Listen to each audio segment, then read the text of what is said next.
दोस्तों नमस्कार, मैं अजय पत्रकार। रणदीप सिंह सुरजेवाला रिकॉर्ड है हमेशा उल्टे सीधे बयान देना। मानते हैं वो फ्रस्ट्रेशन में है, पूरी कांग्रेस फ्रस्ट्रेशन में है। कोई बाहर भाग जाता, कोई कहीं चला जाता, वो पहलवानों को उस्काते रहे, हर जगह फेल्योर हुए। अभी उन्होंने फिर बड़ा गलत बयान दे दिया। और बयान किसके लिए दिया है? ड्रीम गर्ल के लिए, हेमा मालिनी के लिए। कहाँ एक हेमा मालिनी का व्यक्तित्व और कहाँ सुरजेवाला। आप देखिए, जिसका पूरे देश में नाम, इंटरनेशनल लेवल पे नाम है, हेमा मालिनी, जिसके कैरेक्टर पे कोई दाग कभी नहीं लगा पाया, गैर विवादास्पद रही हेमा मालिनी, और जिनको राधा रानी भी बोलते हैं, साउथ से आ करके मथुरा की कुंज गलियों में आकर के, और वृंदावन मथुरा का आज जो नाम है, हेमा मालिनी ने कितना काम किया, और ख़ास तौर से जाट समाज के लिए। और उन्हीं के लिए रणदीप सुरजेवाला क्या कह रहे हैं, सुनिए।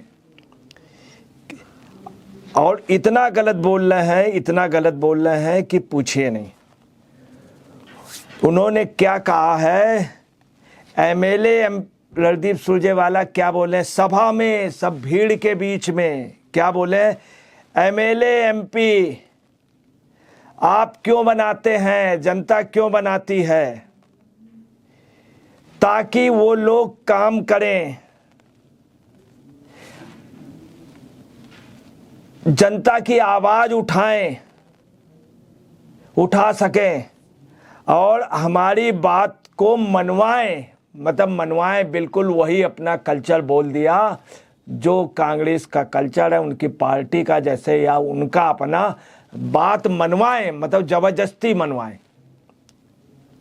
जबकि बात कैसे मनवानी चाहिए, प्यार से, क्रिएटिव उससे, नॉट निगेटिव उससे। इनका बोलने का ढंग टोटली निगेटिव था कि बात मनवाएं जनता की।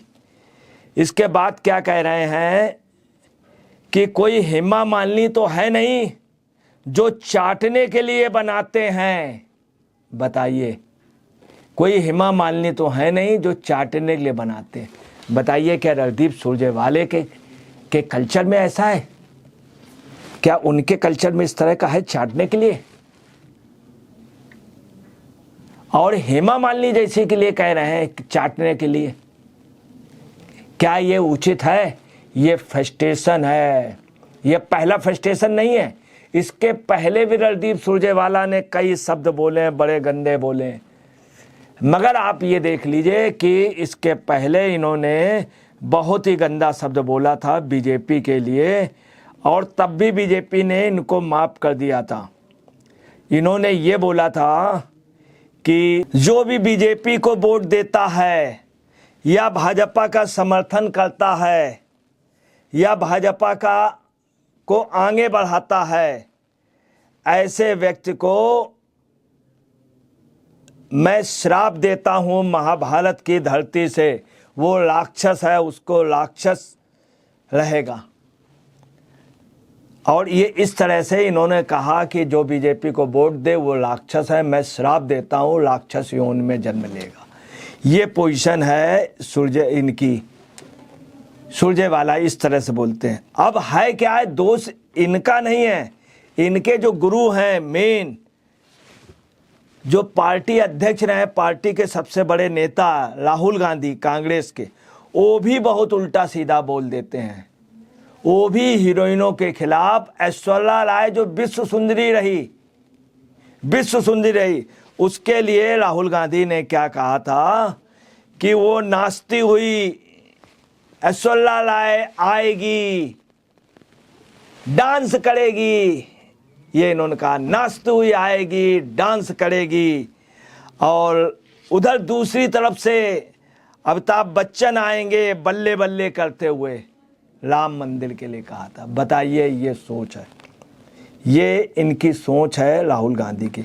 इसके अलावा राहुल जी ने क्या कहा था कि हमें एक बार फिर हिंदूवादियों को बाहर निकालना है। मतलब उनका ये कहना साफ था कि हमें हिंदूवादी लोगों को इस देश से बाहर निकालना है। बताइए हिंदूवादी लोगों को या सनातनियों को बाहर निकालना है, कितनी गलत बात है। दूसरा उन्होंने एक बात बोला था कि ये जो नरेंद्र मोदी है ये ओबीसी नहीं हुए हैं। अरे बताइए, नरेंद्र मोदी ओबीसी पैदा नहीं हुए हैं, ये कहाँ से बता रहे हैं। कोई अगर ये पूछ दे कि मोतीलाल जी के बाबा का क्या नाम था या आपका धर्म क्या है, आपके जाति, हिंदुस्तान की जनता तो नहीं पूछती। तो इस तरह की बात करना। इन्होंने और बोला कि उसके ऐश्वर्या राय के लिए राहुल ने बोला था कि वो डांस करेगी।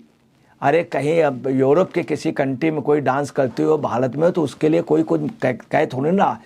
अब ये क्या है, ये कांग्रेस का कल्चर हो गया, पूरे कांग्रेस का फ्रस्ट्रेशन है, जिसमें आपको बता रहे सारे नेता ऐसे, खड़गा जी बोलते हैं, राहुल जी बोल रहे हैं, तमाम लीडर, और आपको बता रहे हैं रणदीप सुरजेवाला का पहला बयान नहीं, इस तरह के काफ़ी बयान है। इस पे जब कमेंट्स आने लगे तो आप क्या कह रहे हैं रणदीप सुरजेवाला जी कि मुझे चिंता नहीं है क्योंकि जनता मेरे साथ है, मैं जन नेता हूँ, मेरे साथ जनता है। जनता इनके साथ कभी नहीं रही, लगातार ये हार रहे हैं कि से इनके ना ही एको सांसद जीत रहे हैं, सरकार भी इनकी नहीं बन रही है, और ये लगातार आप सुन ले विधानसभा पिछला हारे, इधर का हारे, कांग्रेस हारी, और इनके सांसद ये पहलवानों के उसमें लगे थे, उसमें भी फेल्योर हुए, पहलवानों ने इनसे किनारा कर लिया। ये फ्रस्ट्रेशन इनका, और ये बड़ा संतोष कर रहे हैं कि जनता मेरे साथ। अब हेमा मालिनी से जब पूछा गया तो हेमा मालिनी ने क्या कहा, देखिए हेमा मालिनी ने कहा उनका काम है कहना, एक गाना है उनका काम है कहना, ये कह के उन्होंने टाला कितनी पॉजिटिव हो, और उन्होंने कहा कि विपक्ष है, विपक्ष के नाते वो विरोध में बोलेंगी। कितने आप समझ लीजिए कायदे से उन्होंने निपटा दिया। और हेमा मालिनी के अंदर निगेटिविटी ने, उन्होंने कहा कि मुझे यहाँ बहुत प्यार मिला, हर व्यक्ति हमसे, हर एक यहाँ का लोग बड़ा स्नेह करते हैं, ये हेमा मालिनी ने कहा। कितनी अच्छी बात कही, उन्होंने निगेटिव जवाब नहीं दिया। इनको ये मालूम होना चाहिए जाट समाज के लिए जितना काम किया है हेमा मालिनी ने उतना किसी ने नहीं किया।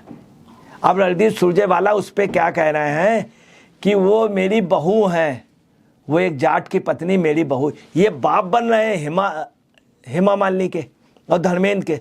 बोले धर्मेंद्र की बीबी हैं और मेरी बहू है, मतलब अपनी बहू बता रहे हैं।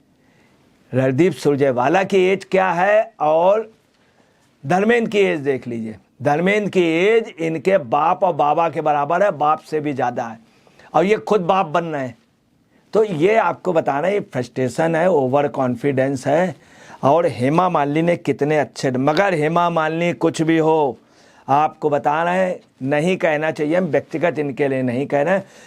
दूसरी आपको बता रहे हैं इनको मालूम होना चाहिए, ये और इनके जो गार्जियन राजनीति में रहे हैं उन्होंने कोई काम विधवाओं को नहीं किया। हिंदुस्तान में अगर सबसे ज़्यादा विधवाओं के लिए काम किया है तो हेमा मालिनी ने किया है, सबसे ज़्यादा हिंदुस्तान में हेमा मालिनी ने किया है।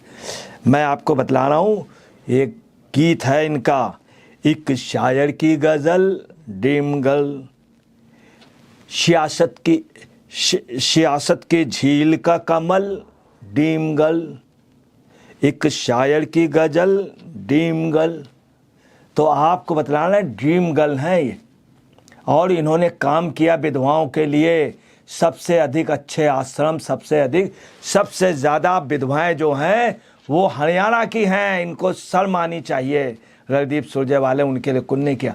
आपको बतला रहे हैं बंगाल के एक टॉप लीडर से उन्होंने कह दिया था मुझे बड़ा दुख होता है कि सबसे ज़्यादा आपके यहाँ से विधवाएं, मगर उनका सारा व्यवस्था देखना ये हेमा मालिनी ने इतने अच्छे ढंग से किया है कि पूछे।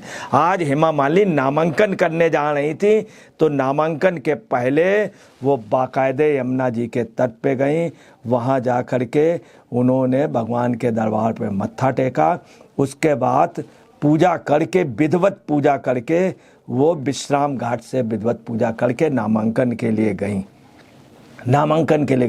उनको पूछा भी गया तब भी उन्होंने टाल दिया। जो नेता देखिए लालू यादव कह देते थे मेरे यहाँ सड़कें इतनी अच्छी हेमा मालिनी के गाल के तरीके, मगर हेमा मालिनी ने कभी में, चूँकि हेमा मालिनी ने कहा था कि धर्मेंद्र ने कहा था बसंती इन कुत्तों के सामने मत नाचना। मतलब मैं किसी नेता के लिए नहीं कह रहा हूँ।